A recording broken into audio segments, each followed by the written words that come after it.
Alberto Silva entrevista a los protagonistas de nuestro tiempo. Puntos de vista. Radiografías de nuestra gente. Hoy compartimos el punto de vista de Víctor Cunha, poeta, productor musical, profesor de literatura, aunque mucho no pudo ejercer porque inmediatamente lo destituyeron. Periodista, letrista, cuentista, diseñador gráfico, fotógrafo, prolífico hombre de Tacuarembó.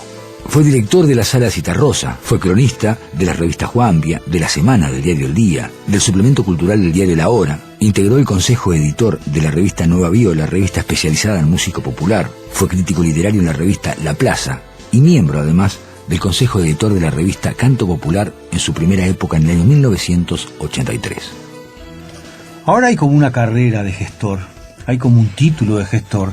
Ahora yo te recuerdo a ti, siendo gestor cuando ni la palabra se usaba para hacer lo que hacías. Cuando nosotros trajimos al Uruguay la denominación de gestor cultural, es decir, yo formaba parte del equipo que estaba en la Dirección de Cultura del MEC, con Tommy Lowy como director y Cladera como asesor general. Y con ese equipo fue que a mí me tocó el honor de introducir en el país el término gestión cultural. Que no sé para qué lo hice, porque ahora todos son gestores. Sí, está lleno de gestores. Nosotros sabíamos ya en aquella época que el título ya estaba pasado, ya era viejo, y que el concepto de gestión cultural, que es el que sigue, a pesar de todo, sigue funcionando 20 años después, ya en aquel momento, en los lugares de mayor desarrollo, se utilizaba otro que era el de mediación cultural, que era un concepto mucho más interesante porque agregaba, no sé, entre mediación y gestión, me parece que mediación aporta un matiz social mucho más definido de que el de gestión. Es decir, de gestión es un proyecto, una cosa que tú te tenés que encargar de producir. Son los viejos departamentos de planificación cultural, acción y planificación cultural se llamaban antes, promoción, incluso en la Intendencia todavía se sigue llamando, una de las divisiones se sigue llamando promoción. Pero lo de mediación implica el otro, ¿no? Implica, en este caso concreto, por un lado, la producción cultural y los fruidores, aquellos que van a disfrutar lo que los artistas producen. Hay más gestores, está lleno de gestores y de mediadores ahora por lo que me entero, pero sigue... No se usó nunca. No, bueno, pero de gente que ocupa ese rol. Pero sigue faltando gente que medie entre quien genera la cultura y quien la disfruta después. Siento que está todavía desvalida mucha gente. Sí, en la cultura. Es un problema que nosotros tenemos, los uruguayos, y que no va a... necesita un poco más de tiempo para recuperarse. Alguna vez lo escuché decir a Curión, a Jaronian, que una dictadura de 12 años, moneda más, moneda menos, como la que nosotros tuvimos, necesitaba 50, 60, 70 años para poder superarse. Y entonces, ¿qué es lo que pasa?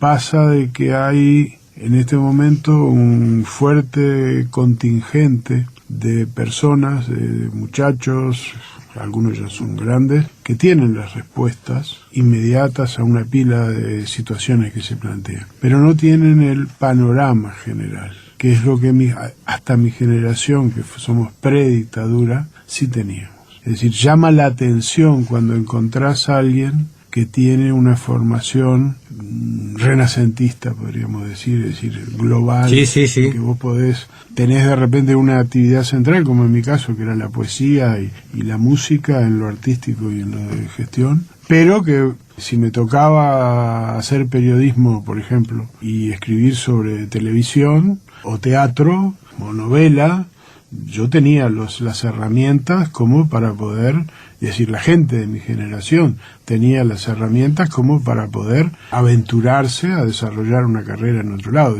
Pasaba eso muchas veces. Alguien no estaba y había que cubrir el lugar y nos prestábamos notas y bueno, funcionaba. Yo creo que ahora eso está muy limitado. En algunos casos se saben las respuestas. Yo lo veo mucho en diseño gráfico. Los muchachos vuelan, saben qué es lo que hay que hacer. Ahora, de repente no tienen un back grande que los ubique en por qué están haciendo eso que están haciendo. Y creo que eso forma parte, no hay culpa en eso, en los chiquilines. Digo, hay mentes brillantes. Digo, la culpa es una culpa intrínseca de lo que nos tocó. ¿Y dónde ha quedado el poeta? Bueno, ¿Está vivo? El poeta, ¿Lucha? El poeta siempre está vivo y lucha. Lo que pasa es que siempre mantuvo la misma situación. Yo como que casi en el corredor de al lado. Yo he ido tratando de acompañar el discurso poético de mi generación. He ido creciendo, creo, apostando a crecer en una pila de cosas y con muy poca producción mostrada. Digo, poquísima, en proporción a lo que seguramente escribiste. El último libro es una antología que ya recuperaba plaquetas y algunos libros inéditos que no habían sido publicados. Fíjate que es del 98, estamos casi a 20 años. Sí. Y en esa época era como una actualización. ¿Actualizaste lo actualizado? Actualicé en aquel momento, junté lo que habían sido plaquetas o ediciones chiquitas de entre amigos casi para regalar a un libro con Cuaderno de Nueva York, que editó Pereira, Jean Maldonado, con Civiles y Letrados. Y estamos hablando siempre con Pereira de la posibilidad de una nueva actualización, recuperando quizás una historia de recuperar más completamente toda la obra, que en realidad no es muy grande y que es factible de ser recopilada sin un gran despliegue, agregándole un libro grande que tengo al que le sigo tirando elementos adentro. Mira, ¿no? O sea que sigue creciendo ese libro grande. Que sigue creciendo. Digo, libro grande para mí es que el libro con el que gané la Feria del Libro, un libro llamado Ausencia del Pájaro, el concurso de la Feria del Libro en el 81, con Becker Puch, Nancy Bacelo y Wilfredo Penco de jurados. Ese libro tenía creo que 14 poemas. La antología esta que sacamos con Pereira, Cuaderno de Nueva York, tenía creo que 118 páginas, no sé, 40, 50, algunos más poemas, pero entonces ahora estoy con un libro también de unas 40, 50 poemas en el que he ido sacando, tirando, reutilizando cosas. Y bueno, eso está en una de las puntas de mis propósitos, y la otra es la que de recuperar una actividad que en un momento fue muy importante para mí y que nunca logró ser una actividad o no eligió ser una actividad comercial sino artística, y que bueno, en un determinado momento no la pude pagar más, que era la fotografía. Entonces vuelvo a tener un equipo bueno y estoy trabajando mucho en eso, juntando, he hecho algunas muestritas chiquitas. Un día descubrí la técnica, ¿no? Digo, yo tuve que vender todo, la equipación que tenía, porque no tenía capacidad de laboratorio. No era bueno en laboratorio, el laboratorio era muy complicado y no podía salir del blanco y negro. El color era sideral, el negro era caro, el blanco y negro era caro, el color era sideral. Y bueno, la vida me llevó a que un día me di cuenta que tenía una Mac G5, que es el mejor laboratorio que podés pedir para por lo menos en aquella época, hace 15 años, que tenía una G4, era el mejor laboratorio que podías pedir para cámaras digitales. Mirá vos. Porque el cuarto oscuro es la computadora, revelás en la computadora. Y bueno, ya tenía la máquina, era al revés de la otra vez, esta vez tenía el laboratorio, y entonces finalmente fui creciendo, fui probando desde maquinitas chiquitas, que era lo que podía comprar y eso, y viendo cómo me hallaba, y ahora tengo una máquina. Estamos compartiendo en la mañana de hoy el punto de vista del poeta Víctor Cunha. Y estás con toda la historia del documental artístico, hizo un video también. Ahí está, en el medio de todo eso me obligó, la vida me obligó a aprender a editar videos. Entonces cada tanto hago cosas, pero siempre están muy vinculadas, he hecho cosas profesionales con filmación, pero siempre está muy vinculado a la fotografía, a las variaciones del slideshow, es decir, mostrar fotos, el tratamiento que pueden recibir, los montajes, los fades, los fundidos, los movimientos, toda una serie de cosas, con una presencia muy importante de la música, revalorizando las secuencias. El otro día hice una experiencia muy linda sobre un trabajo de Gustavo Castañelo, es decir, sobre fotos ajenas, que era una fotogalería al aire libre en el Prado, que él hizo sobre unos trabajos de un taller de la comedia, y le puse de música el fragmento central de Tiburón, que era una música de gran impacto, de suspenso. Uh-huh. Yo quedé contentísimo con ver lo contento que había quedado Gustavo, porque a mí me parecía que era un poquito... Una extravagancia. Claro, atrevido, sí, sí. Y le había puesto como título mini clip de suspenso Uh-huh. sobre obra de Gustavo Castañero. Gustavo quedó contentísimo y fue una gran satisfacción. Y el otro día un amigo me regaló un cañón de video, y entonces estaba revisando todas las cositas que había hecho, mirando las grandes. Claro, eso te hace ver de otra manera, ¿no? Con buen audio, te lo hace ver de otra manera, con gran tamaño, te hace ver lo que está bien, te hace ver lo que está mal. Cosas que yo creía que estaban bien, seguían bien.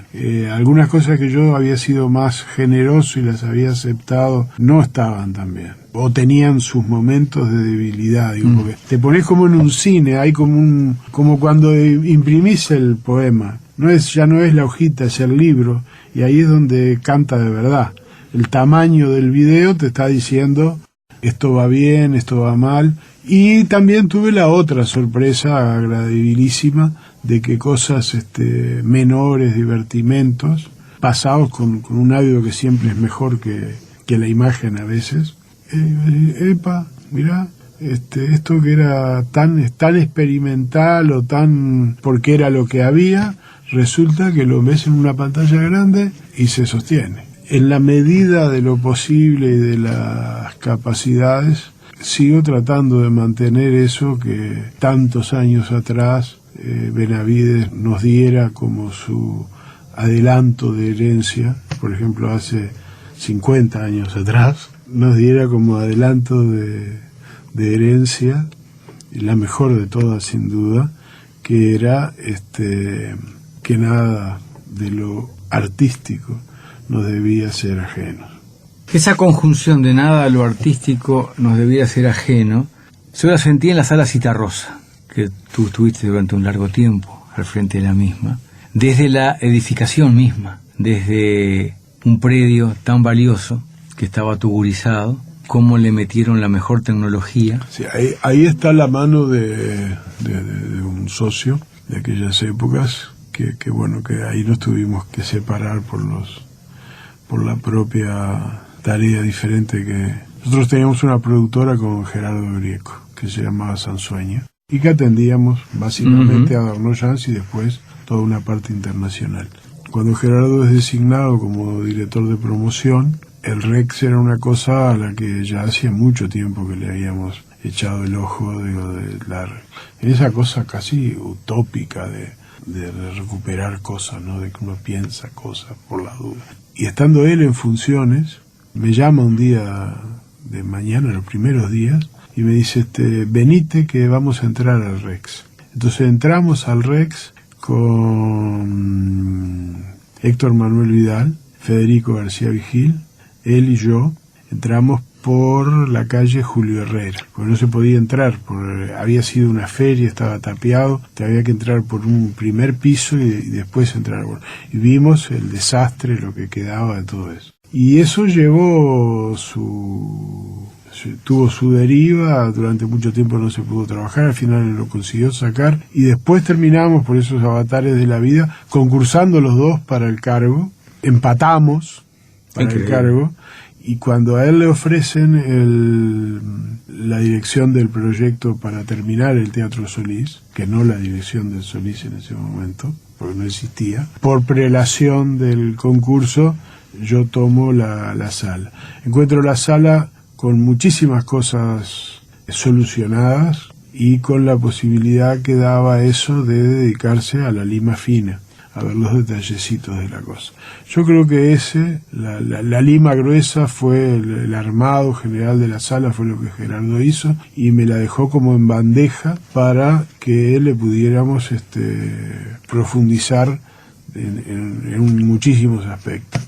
Eso, yo me fui de la sala, hubo todas unas alternativas diferentes. Ahora se están terminando algunas de las cosas que nosotros ya habíamos dejado planteados en aquella época. Yo me mataba de risa porque nosotros soñábamos, delirábamos siempre con Grieco, de que queríamos poner en el vidrio superior a las puertas, que son como 8 puertas, que todo el linde superior fuera una gran pantalla de plasma, decíamos en aquella época. Yo terminé solucionando eso cuando entré como director, poniendo en el hall 2 televisores de 42 pulgadas. Pero el otro día pasaba, cuando Gerardo recién asumió en el Sodre, veo que había conseguido heredar la pantalla del IMPO. Cuando el IMPO puso mejor tecnología, puso la pantalla del IMPO en la puerta arriba de la puerta del Sodre, y me acordaba... Claro, de cómo se reciclan las cosas también, ¿no? Que no, pero me acordaba de aquella idea que parecía loquísima. Sí. Y acá ponemos una gran pantalla. Al final pusieron decíamos, y bueno, empezamos a poner esas grandes pantallas. Que es no sé, ¿no? Digo, muchísimas cosas que fueron sueño se convirtieron en realidad. Pero había, no sé, la primera vez que tomé un curso de gestión cultural fue en Argentina con profesores catalanes, y era un seminario de casi 8 días, 9 días. Y yo fui por el ministerio, trabajaba en el ministerio, y fui a ver cómo lo hacían. Claro. Y fue brutal, porque una pila de cosas, entonces esto estaba bien así, se hace así. Y otras cosas fue la sorpresa, mirá cómo lo hace. O también se puede hacer todo otro. Claro, con designación de apoyos económicos con fórmulas matemáticas. Dieron el caso del Festival de Teatro de Barcelona, festival grandísimo, que toda la distribución de los apoyos de dinero para en las zonas barriales, digamos, tiene que llenar una ecuación que tiene que ver con... si en el barrio de farmacia, qué capacidad tiene el local donde se va a representar, si hay panadería. ¿Y cómo incide esos comercios? Y todo son variables que hay que tener en cuenta para saber el tipo de población, la cantidad de gente, que el cálculo demográfico agregaba variables. Pensando a cuánto se puede llegar, por ejemplo. Entonces, claro, y en proporción inversa al éxito. A los que le iba bien, el próximo año le daban menos plata. Y a donde era difícil... Se apoyaba más. Ahí se apoyaba más. Claro. Digo, esas cosas que parecen de perogrullo, pero que no se hacen. Me acuerdo una vez, una chica que fue a pedirme plata, fue a pedir apoyo al ministerio, y me aseguraba como elemento de convencimiento de que el ministerio tenía que apoyarla, que no tenían ganancia, y de que todo el dinero que se recaudaba de entrada formaba parte del gasto que se tenía, y que no había ganancia para el siguiente año, que en ese sentido era todo transparente. Yo le decía a mi hija, si no tenés ganancia, si no sos autosustentable, yo no te voy a ayudar, porque el próximo año yo voy a tener que volver a ayudarte. Y yo no sé si el próximo año voy a tener el dinero. Yo lo que necesito es que tú tengas ganancia, para que el próximo año, cuando vengas a pedir dinero, me vengas a pedir menos de lo que me estás pidiendo ahora. Digo, no me acuerdo cómo se solucionó, pero digo, de hecho, ese tipo de cosas... Es como un cambio de cabeza, ¿no? Es un cambio de cabeza, que es lo que trae la gestión, ¿no? Digo, pero realmente, la primera vez que vi escribir la fórmula por cómo se distribuían los fondos, es que era una fórmula matemática, más Z, no sé qué, sobre no sé cuánto, raíz cuadrada, no sé qué. Suena muy sorprendente. Pumba. Y no parece que fuera lo que se aplicara aquí en Uruguay, en general. No, es difícil, pero bueno, yo no sé si es aplicable en alguna otra cosa que algo muy organizado como el Festival de Teatro de Barcelona. Digo, quizás no sea para un proyecto pequeño. Pero bueno, después de eso terminé yendo a estudiar a Barcelona, ya más formalmente, hice un año de grado de... En realidad hice el grado de Cooperación Cultural Iberoamericana, que equivalía al primer año de Gestión Cultural. Me quedó en el debe el segundo año del máster, que nunca pude volver. Víctor, en el cierre de la charla, te pido que me cuentes de una canción que por algún motivo especial, particular, te traiga un buen recuerdo o un mal recuerdo, algo fuerte, una emoción, en cualquier época de tu vida. Nosotros escuchábamos en Tacuarembó, en casa había una especie de combinado, que, salvo que no era radio, no, era un combinado. ¿Qué combinaba? No combinaba, era un pasadisco grande, sí, que podría haber llegado, que alguno de los modelos tenía radio, pero ese no tenía. Era solo pasadisco. Pero con dos parlantecitos, un pasadisco que se volteaba y se armaba, y nosotros escuchábamos ahí con Milán, Darnoyans, otra gente. Y yo siempre cuento la anécdota de mi padre, que era un hombre grande, brasilero, que no sé, que era una cosa diferente, distante, y que un día pasa y nosotros estamos escuchando, no sé, los tiempos están cambiando de Dylan. Y él dice, yo prefiero Soplando en el viento. Y sigue. Y nosotros quedamos totalmente sorprendidos. Yo supongo que él nos debía haber escuchado a nosotros mismos y nos tiró una verde así, pero bueno, digo, ahí hay dos canciones que cualquiera de las dos, los tiempos están cambiando. Yo creo que los tiempos siempre están cambiando. Dylan sigue anunciando que los tiempos están cambiando, y también que la respuesta está soplando en el viento.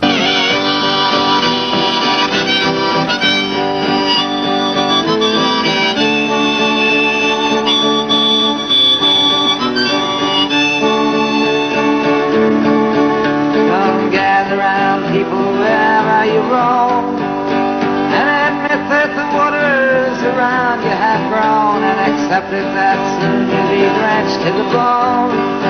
If your time to you is worth saving, then you better start swimming or you'll sink like a stone, for the times they are changing.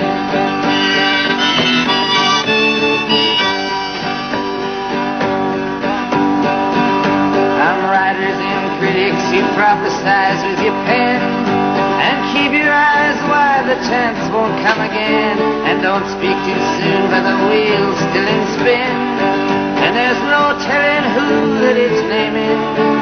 For the loser now will be later to win, for the times they are changing. Hemos compartido en la mañana de hoy el punto de vista del poeta, del productor musical, del profesor de literatura, del periodista, del letrista, del cuentista, del diseñador gráfico, del fotógrafo, Víctor Cunha. The battle outside raging will soon shake your windows and rattle your walls, for the times they are changing. Our mothers and fathers throughout the land, and don't criticize what you can't understand. Your sons and your daughters are beyond your command. Your old road is rapidly aging.